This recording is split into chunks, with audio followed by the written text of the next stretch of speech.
Hello, and this is Ingrid Thompson, and I'm here reading chapters from my book called So You Want to Start a Business, the 7-step guide to create, start and grow your own business.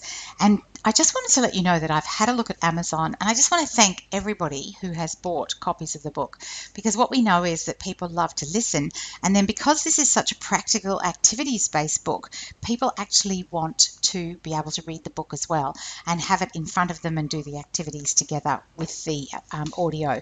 So here we go. Today we are going to record chapter 2, and chapter 2 is all about your idea. So the first chapter is all about who are you to start a business, and we read that across 2 episodes. So if you want to jump back and have a look, if you're just finding the podcast with this episode, you might want to jump back and listen to the first 2 chapters, but seriously, each of the chapters stands alone. So this one is called Your Idea, and the book is actually all about what it takes to create, start and grow your own business. And it's universal. It applies to every country. It applies to pretty much every business because these are Business Principles 101. So here we go, your idea. And I always start with a quote, and this is a Mark Twain quote. And it's a bit odd, but it says, "Noise proves nothing. Often a hen who has merely laid an egg cackles as if she has laid an asteroid." So and now let's read the chapter of the book. So years ago, I read a fable that went something like this. The management of a shoe factory sent 2 marketing scouts out to a remote region of Africa to study the prospects for expanding their shoe business. The first marketing scout sent back a telegram saying, "Situation hopeless. Stop. No one wears shoes." And the second marketing scout sent back his telegram saying, "Glorious business opportunity. Stop. They have no shoes." Of course, today there wouldn't be many parts of the world left for a shoe business to go into looking for new opportunities. And we certainly wouldn't be using telegrams for our communication, would we? But I really like this as an example of how different people can be. When one person sees a hopeless situation, another sees a glorious business opportunity.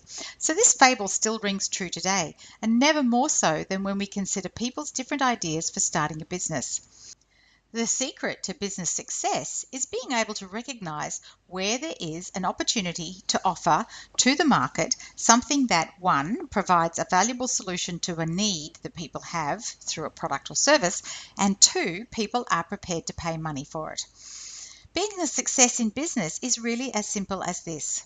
And another thing I really love about this fable is that it is a classic example of a situation where customers do not even know they're missing what's being offered. The people in the fable don't need shoes, but as a very good friend of mine likes to remind me, people rarely buy what they need, they buy what they want. This is one of the really tricky things about being in business. Your great idea is that. Your really great idea. And right now, the reality is that your potential customers may not even know they need or want what you are going to offer them.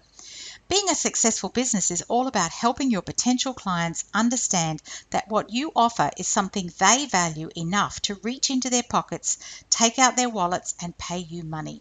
In this chapter, we look at the following when it comes to your business idea. What does your business really offer? What are you really selling? Why will people buy it? Going through these questions will lead you to the ultimate realization whether or not your business idea is viable. So the next section is called Choosing One Main Idea to Work on. So I was talking with a client, Kate, and she told me that she had so many ideas that she doesn't have time to implement them all. Well, I know how she feels. Like Kate and many others, we may be buzzing with many ideas for creating a new business that you really don't know where to start. Over the past 10 years, I've been working with people planning their business startups, and over, they say that one of the key benefits of having a business of their own will be the opportunity to be creative. And this can be especially appealing to people who feel their creativity is currently stifled or contained in some way. And it's true, being able to have creative expression is certainly a great benefit of being in your own business. However, in this planning stage, it is a good idea to try to find one main idea to work on and stick to it. So how do we know which one main idea to work with? How do you know how to choose where to start? If only we had a crystal ball, we could see into the future and check which one of the ideas is going to work out the best and to which extent. if only. The reality is there are so many influencing factors and many are completely beyond our control. So we have to focus on those that are under our direct influence. I'll give you a clue. Choosing the big idea is tied up with the definition of passion and having passion for your business. I mentioned earlier that you don't necessarily need to be super passionate about the product. Remember Gary Nichols? Gary set up a business selling clotheslines. Were clotheslines his passion? Not really. And while you don't necessarily need to be passionate about your product, you do need to be passionate about being in business. My definition of passion is energy. So right now you may have quite a few ideas swirling around.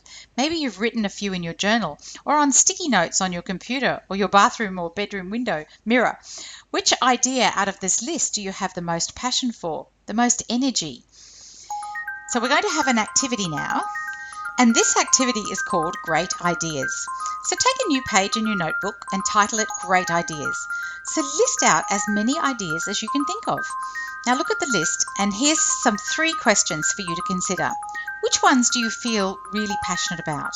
Which ones might be the easiest to produce as a basic product? And 3, which ones might be easiest to make money on? Use the rankings that arise out of these questions to choose just one idea to focus on first.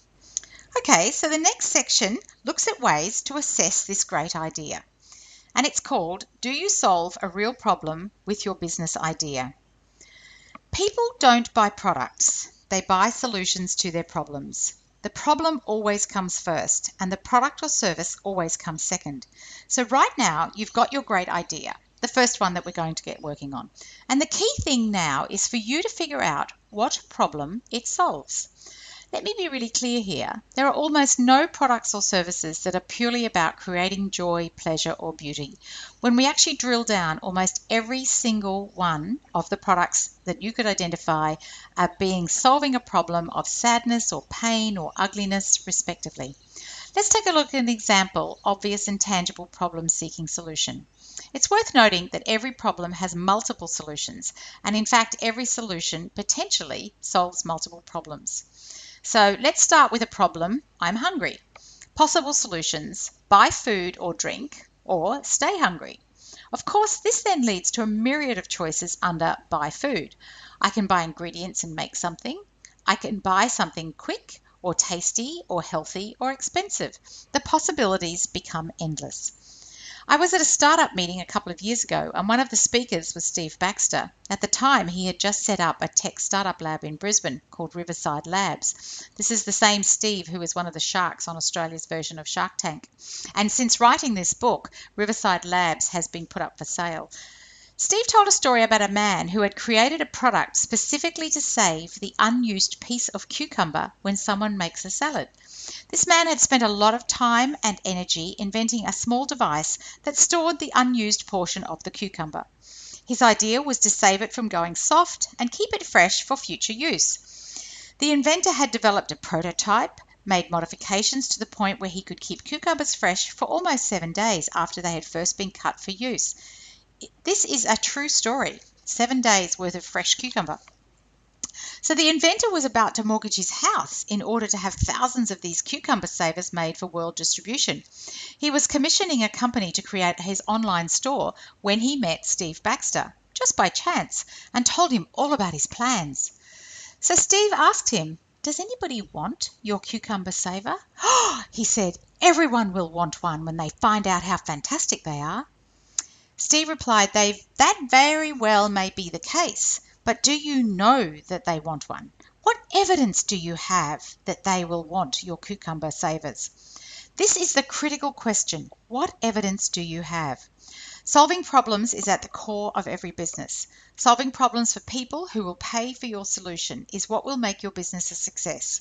You may be in love with your great idea, but the test is this. Is anyone else in love with your idea to want to pay their hard-earned money for it? So it's not enough to just think about the problem you solve.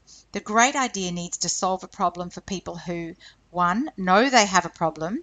Interestingly, your potential clients might need assistance to recognize they have a problem that needs your solution. Think about the Africans in the original fable.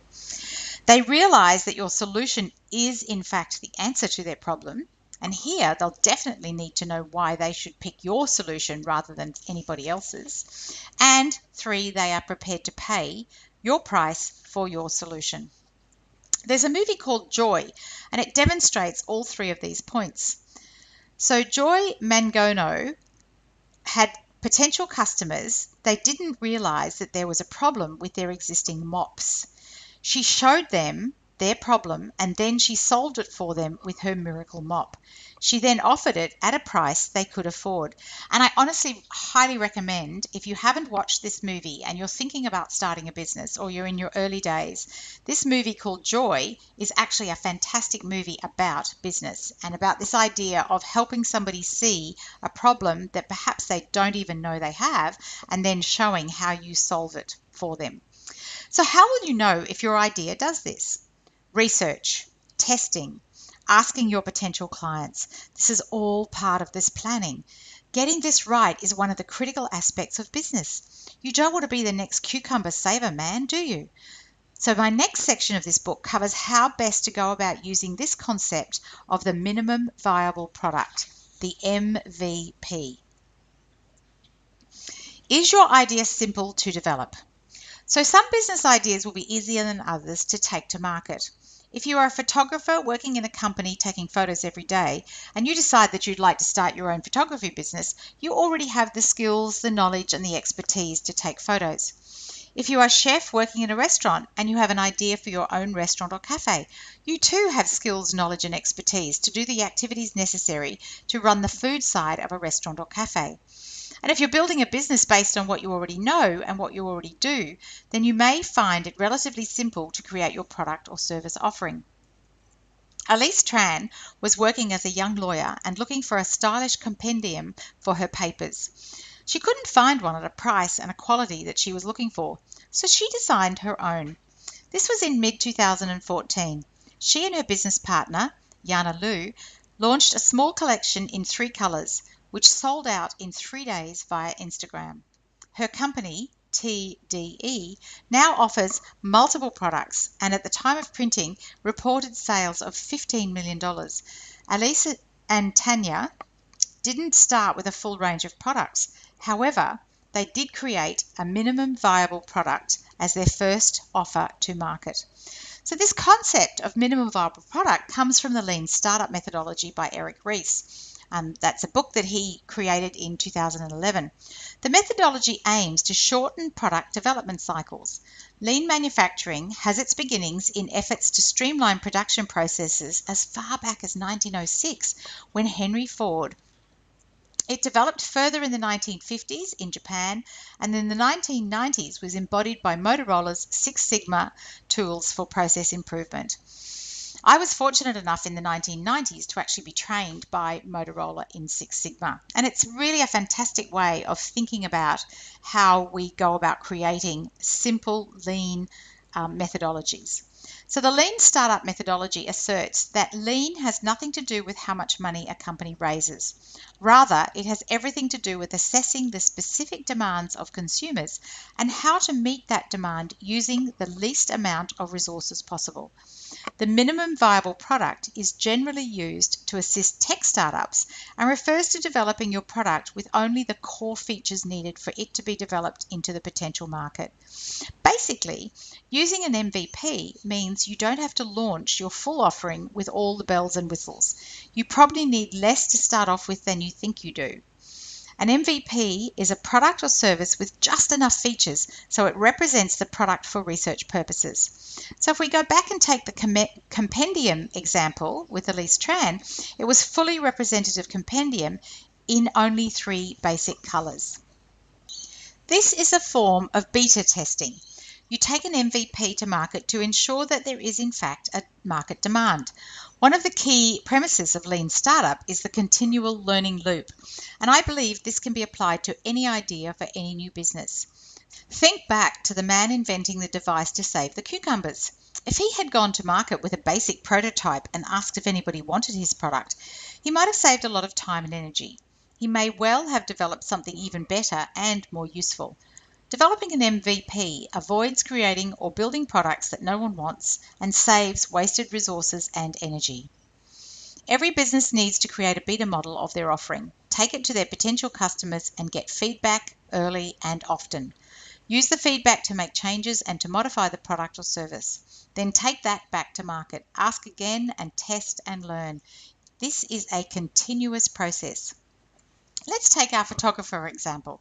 Kevin works for a photography studio and decides he wants to create his own studio specializing in taking photos of pets, especially cats. He creates a basic product. I take photos of your cat and this is what you get.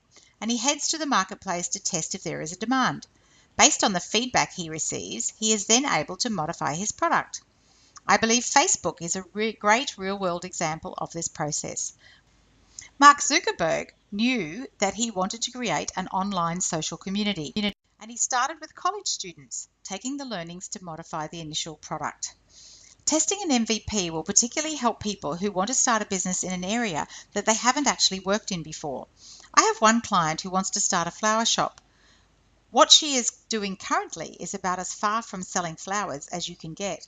So she's testing the demand for her niche flowers by taking a stand at a local weekend market so that she can talk to and listen to her potential clients and learn more specifically what will work for her business. If we look at my business, when I started work on the online course, So You Want to Start a Business, I took my MVP to the classroom and tested the modules on students face to face. I took their feedback, made changes, and that founded the basis of my online training program that now has students not only across Australia, also around the world. MVP gives you a way to test what the market needs and is willing to pay before you invest huge amounts of your money, your time, and your energy. Nathan Furr and Paul Ashram, co-authors of the book Nail It, Then Scale It in 2015, said it best. Which would you rather do? Talk to customers now and find out you were wrong, or talk to customers in a year and $1,000 down the road and find out that you were wrong? Here we go with another activity. Your MVP, your minimum viable product. Okay, so let's consider how you can create a beta or basic version of your idea, an MVP, so that you can take that to your potential market and test it out. Think about Elise and Tanya and the compendium. What is the minimum that you could create to take to market? A key point to understand regarding the concept of minimum as it applies to MVP is that the quality of the product or service is still as high as you can make it. It is not substandard version of your offering. Minimum in this context means easiest to produce, least complex demonstration of your product. So something I would add here that's actually not in the book is that if you really struggle at this point, then maybe the idea that you're working with is less than ideal. So, you made your list earlier in the previous activity of the ideas that you have, and if this one starts to look like it's a bit too difficult, then maybe you're working with an idea that maybe isn't going to actually be your best idea for a business. But this is the time to try, to test out, to ask questions, and to get feedback from your potential clients. Okay, so now you have your MVP ready to take to market. Now you want to find out whether your business idea will make a profit. So how do you know if it is financially viable? The key questions to answer at this point are, does anybody want to buy what you're selling? Are they prepared to pay money for what you're selling? Are they prepared to pay enough money for the business to be financially viable? For example, your idea is to source and sell candles at the market. You maybe buy the candles for $10 each, and when you go to the market, people only want to pay $5 for the candles, or maybe they'll pay $10 for each candle. So far, this business model is not looking that financially viable, is it? You cannot sustain a business where the amount you are paid by your customers is less than the cost of buying or producing the product or service. Large supermarkets often do what they call loss leaders, and this is where they can afford to sell an item for less than they pay for it.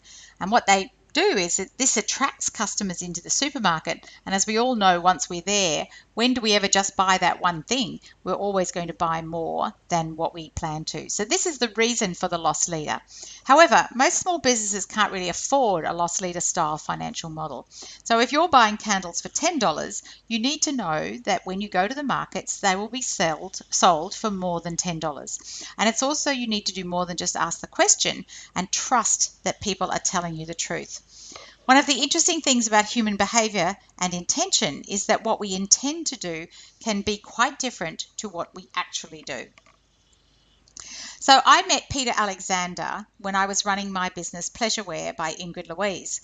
We were discussing the pros and cons of manufacture in Australia versus manufacture in China. And he told me that he had asked his customers if given the choice, they would choose Australian-made pajamas rather than Chinese-made pajamas, even if the price was a little bit more. Would they support the Australian worker? And his customers said yes, of course they would choose the Australian-made pajamas. This was the customer's intention. However, the reality was that given the choice, when they came to actually make their purchase, people chose the cheaper Chinese-made pajamas. And this had a large impact on his business model at the time. So an important lesson for us from these examples is that in order to establish the financial viability of our business, we need to know that people will actually pay, not just what they will intend to pay. The way we distinguish between intention and actual purchasing behavior is to physically take our products or services to the market and find our customers. So let's look at the example of the candle. If we ask people, would you pay $15 for this candle? They might say yes. This would not be sufficient research to start your candle business. To truly test the price point, people need to actually reach into their wallets, take out the cash, and hand you the $15 in exchange for the candle. That's the evidence we spoke about earlier. And it's important because the financial commitment can go much further than buying the candles to sell. I had a client in one of my workshops who made candles, and her dream was to open a candle shop. One of the things we spoke about was the financial commitment involved in signing up for a commercial lease. It's a huge financial risk to take a commercial lease for a shop if you're not 1,000% sure, and I say yes, 1,000% sure, not just 100, that there is a market for your product that you're selling, whether it's candles or clothes or shoes or food or some kind of exercise like Pilates or yoga. Some ways of testing the candle market might be have a stall at a local street fair held by schools or churches. Have a stall at a local craft market held at weekends. Approach department stores and see if they're interested in buying your candles. Approach other shops that sell products that your ideal customer might also be buying. We'll look at this concept of the ideal customer in greater detail in the next chapter. For example, you might approach a dress shop or a jewelry store and put the candles into the shop on consignment. Having a stand at a conference where your ideal clients attend. There's many ways that you can take your candles or whatever your product is out to the market. There's an expression, build the plane as you're flying it. And what this means is that sometimes you can pre-sell the product or service before it's actually finished. For example, the candle lady might visit stores with a sample and then say when she has an order for 100 candles that she actually commits to make them, rather than making the 100 candles of a particular size and color and then trying to sell them. Another example is a project I was involved with for the federal government. There was a tender calling for expressions of interests regarding running a one-day program for every one of their employees across Australia.